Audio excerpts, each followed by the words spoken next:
Basically तो homework के लिए दी जाती है ताकि बच्चे के पास कुछ एग्जैक्ट उसे पता रहे घर जाके क्या करना है, वो एट लॉस ना रहे, और फिर वो शीट नेक्स्ट क्लास में उसके सिलेक्टेड क्वेश्चंस डिस्कस भी होते हैं। Okay, next slide. ये सबसे इंपॉर्टेंट एस्पेक्ट है कि हर दिन all working days we have kept a separate doubt slot. बच्चे, हमारी क्लास 4 बजे स्टार्ट होती है, 4 to 9, may be 4 days a week और may be 5 days a week हमारी क्लास होती है, और इसमें 3 to 4 सारे टीचर्स डाउट के लिए अवेलेबल रहते हैं और वो इंडिविजुअली बच्चों के डाउट सॉल्व करते हैं। इसके अलावा भी जो बच्चों के ऑफ डेज हैं, 4 दिन तो टीचिंग होगी, बाकी 3 दिन जो ऑफ डेज हैं, उन 3 दिन में बच्चा अपनी कन्वीनियंस से डाउट सॉल्व करवा सकता है। मैं आपसे ये फिर एक बार रिक्वेस्ट करूंगा कि जो ब्रोशर का लास्ट कवर पेज है, इसको आप अपने सामने रख पाए तो अच्छा होगा। इसमें हमने लिखा है इंपॉर्टेंट कॉन्टैक्ट नंबर्स। जो बैक कवर पेज है, जहां तृप्ति वर्ल्ड क्लासेस लिखा है, चारों फोटोज को नीचे, इसमें लिखा है इंपॉर्टेंट कॉन्टैक्ट नंबर्स। इन कॉन्टैक्ट नंबर्स में लास्ट नंबर हमने ये भी आपको दिया है, to fix appointment for doubt solving. बहुत अच्छी सर्विसेज हैं ये, अगर आप इन्हें ढंग से स्टडी करेंगे तो आप पाएंगे कि we are definitely giving something extra. आपको डाउट सॉल्विंग के लिए अगर अपॉइंटमेंट चाहिए फोन पर पर्टिकुलर टीचर से, तो वो फैसिलिटी भी दी जाती है। Alright, next. Fortnightly test on the exact pattern of AIPMT or JEE. Complete schedule and syllabus of test is provided at the time of commencement of batch. जब batch start होता है साल के शुरू में, तो उसका लेसन प्लान हम लोग बहुत अच्छे से बनाते हैं। और टू बी, मैं यहाँ नाम तो नहीं ले सकता, पर जो 11th के बच्चे हैं और जो 12th के बच्चे हैं, इन्हें कोई ना कोई तो नेशनल टेस्ट सीरीज ज्वाइन करते ही हैं। नेशनल टेस्ट सीरीज इनका ज्वाइन करना बहुत ही ज्यादा इंपॉर्टेंट हो जाता है, क्योंकि अगर ये सिर्फ ये सोचेंगे कि मेरे को 2 साल बाद AIPMT देना है, तो वो 5 डे मैच जैसा हो गया। और अगर हर 15 दिन में एक टेस्ट देना है, तो वो T20 हो गया। तो उसका अलग, बच्चे को उसके लिए अलग मेहनत करनी पड़ती है। तो ये जो फोर्टनाइटली टेस्ट हमारा है, हम इसका टाइम टेबल, जो बच्चे ज्यादातर नेशनल टेस्ट सीरीज ज्वाइन करते हैं, उसके हिसाब से टाइम टेबल मैच करते हैं। इन्हें एक संडे को जो नेशनल टेस्ट सीरीज में टेस्ट आने वाला है, हम इस तरह से अपना लेसन प्लान एडजस्ट करते हैं कि वो 1 हफ्ते पहले हमारी कोचिंग में उसका टेस्ट बच्चे का हो जाए। क्योंकि जब नेशनल लेवल पर उस बच्चे की रैंक आएगी, तो ही केवल उसको पढ़ने का मोटिवेशन होगा। जिस बच्चे की 6 घंटे पढ़ने का स्टेमिना नहीं है ना, इच्छा नहीं है ना, पर उसे नेशनल लेवल पे जब सक्सेस मिलेगी ना, तो 2 घंटे पढ़ने वाला बच्चा अपने आप अगली बार 6 घंटे पढ़ेगा। नेशनल टेस्ट सीरीज काफी हेल्पफुल रहती है, और हम अपना पूरा करिकुलम उसके हिसाब से एडजस्ट करते हैं। हमारा लेसन प्लान जो होता है उसी के हिसाब से होता है। Next, all students can not handle the same volume. ये डेफिनेटली बहुत इंपॉर्टेंट अगेन जो बात है कि सारे बच्चे 6 दिन सारा मैटर, मतलब सबको अगर एक साथ एक जैसा मैटर दिया जा रहा है, तो और सारे वो हैंडल कर नहीं पाते, तो फाइनली ये होता है कि बच्चे को इवेंचुअली कोचिंग छोड़नी पड़ती है। या अगर वो कोचिंग नहीं भी छोड़ता और वो एग्जाम गिविंग ईयर में है, या इवन स्कूल एग्जाम उसे देना है, तो कोचिंग के नोट्स छोड़ के इवेंचुअली सीधे NCERT भी आ जाता है कि वो सब भाड़ में गए, कुछ होना तो है नहीं, और अब कम से कम स्कूल एग्जाम ढंग से कर लें। तो सब बच्चे सारा वॉल्यूम, इतना सारा वॉल्यूम हैंडल नहीं कर सकते, और इसीलिए 6 दिन कोचिंग के बजाय 4 दिन या 5 दिन कोचिंग प्रेफरेबल है। पर इनमें वे बच्चे भी होते हैं जो KVPY और ओलंपियाड्स में बहुत ही ज्यादा इंटरेस्टेड होते हैं। ऐसे बच्चों के लिए एक 5th डे, एक एक्स्ट्रा डे हम लोग रेगुलर क्लास अरेंज करते हैं। वो ऑप्शनल नहीं होती, मतलब जब बैच बनता है, जैसे 80 बच्चे का बैच अगर हमारा पहले दिन बन गया, तो विद इन अ वीक हमें आइडेंटिफाई हो जाता है, और हम ऑप्शन भी दे देते हैं कि कौन सा बच्चा इन नेशनल एग्जाम्स में इंटरेस्टेड है। मतलब किसी कोचिंग की नेशनल टेस्ट सीरीज से कहीं ज्यादा इंपॉर्टेंट होते हैं ये इंटरमीडिएट नेशनल बेंचमार्किंग एग्जाम्स, जैसे KVPY हुआ और ओलंपियाड्स हुआ। इनकी खासियत ये है कि अगर मैं आपसे टेस्ट सीरीज की बात करूं, तो हर टेस्ट सीरीज का एक बेल्ट है। जैसे अगर मैं नाम लेके आपसे बात करूं, मे बी बंसल की टेस्ट सीरीज, तो हो सकता है साउथ में उतनी पॉपुलर ना हो, पर ये KVPY का एक ऐसा एग्जाम है, ओलंपियाड ऐसा एग्जाम है जिसमें साउथ के बच्चे भी बैठते हैं। और यहाँ मैं फिर ये बताना चाहूंगा कि आज की डेट में जो अभी करंट ट्रेंड्स चल रहे हैं, मैक्सिमम रिजल्ट साउथ से आ रहे हैं, तो उनसे आप कॉम्पीट करते हो इन एग्जाम्स के थ्रू।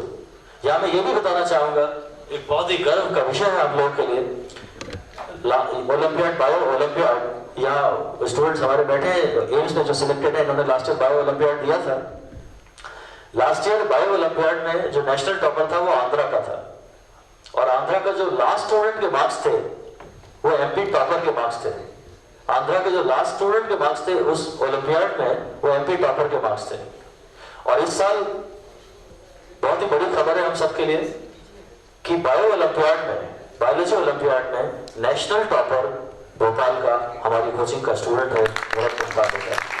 इसको किसी और जोर से क्या बच्चे कोई और जोर से नहीं हो पाता। पॉइंट इज कि साउथ के स्टूडेंट्स भी इस टेस्ट को सीरियसली देते हैं, तो ये एक रियल बेंचमार्क हो जाता है कि आपका फाइनल इवेंचुअली रिजल्ट क्या आने वाला है।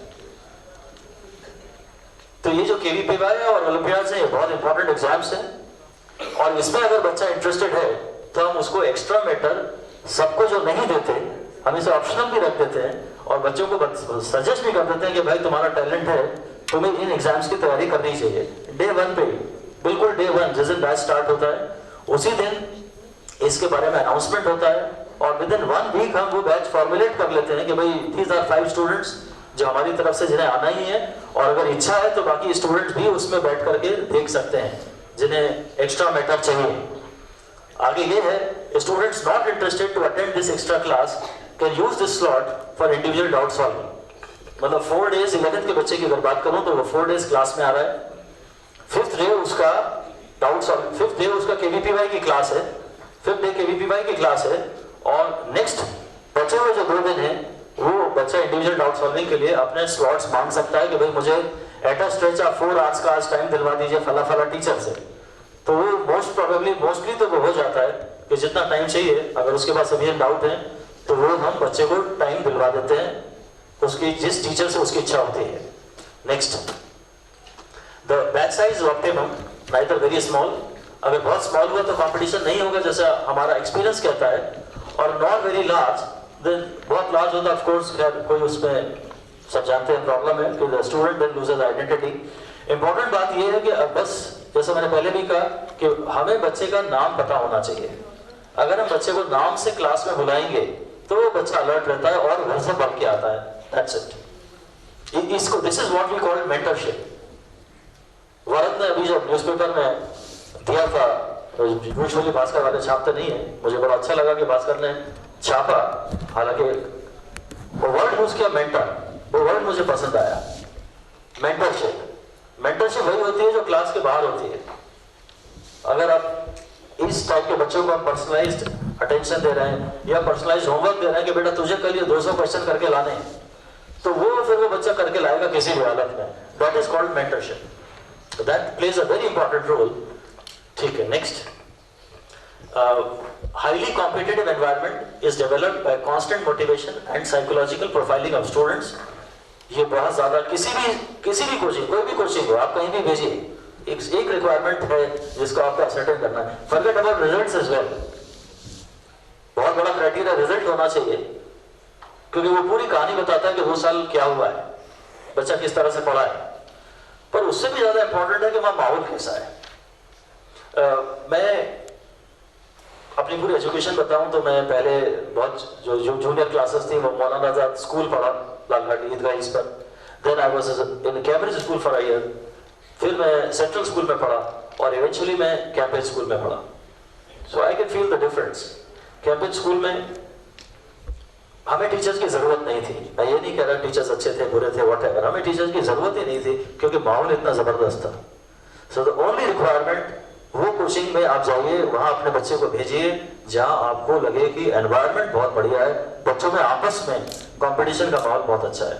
मैं इस बारे में फिर से आपसे रिपीट करना चाहूंगा कि मुझे अपना 11th मेडिकल बैच इस साल का जो है वो बहुत ही पसंद है।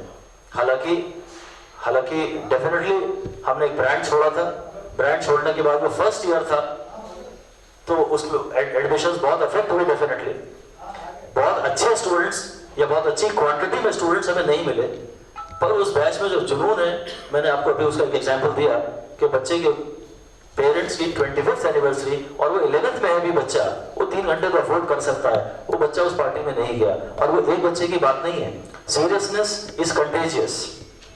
एक को देख के दूसरा सीरियस होता है, 2 को देख के तीसरा सीरियस होता है। अभी ऑलरेडी 11th मेडिकल में हमारा बहुत ही अच्छा सीरियसनेस का एटमॉस्फेयर है, and that is one thing which you have to find it out कि यार ठीक है, रिजल्ट्स ठीक है, फैकल्टी ठीक है, माहौल कैसा है बच्चे में। और वो वो मतलब बहुत ज्यादा वो आजकल ये जो माहौल हम क्रिएट कर सकते हैं, बच्चे को डांट डपट के नहीं क्रिएट कर सकते, ये केवल मोटिवेशन से आ सकता है। आप उसकी साइकोलॉजी समझिए, उसकी प्रॉब्लम समझिए और लगातार मोटिवेट करते रहिए। धीरे धीरे विदिन 6 मंथ्स ये अंतर नजर आने लगता है। और अगर वो किसी कोचिंग में है तो बस आप आंख मूंद के मार डाल दीजिए, कुछ मत सोचिए, बाकी सारी चीजें सेकेंडरी है। Alright, anything else? फिर students are encourage to shed the shyness and ask doubts in class. ये छोटे बैच में हो पाता है, जब आप बच्चे का नाम लेते हैं, हम डेफिनेटली रैंडमली बच्चे से पूछते हैं कि भाई बताओ अभी भी क्या पढ़ाया जा रहा है। 1 क्लास 2 क्लास 3 क्लास, चौथी क्लास से वो अलर्ट हो जाता है और फिर वो पूछने भी लगता है। वो क्लास में पूछता है तो बहुत अच्छी बात है, नहीं तो फिर इंडिविजुअल डाउट सॉल्विंग जो है उसमें बच्चा डाउट्स पूछता है और तभी उसका निखर के आता है उसके अंदर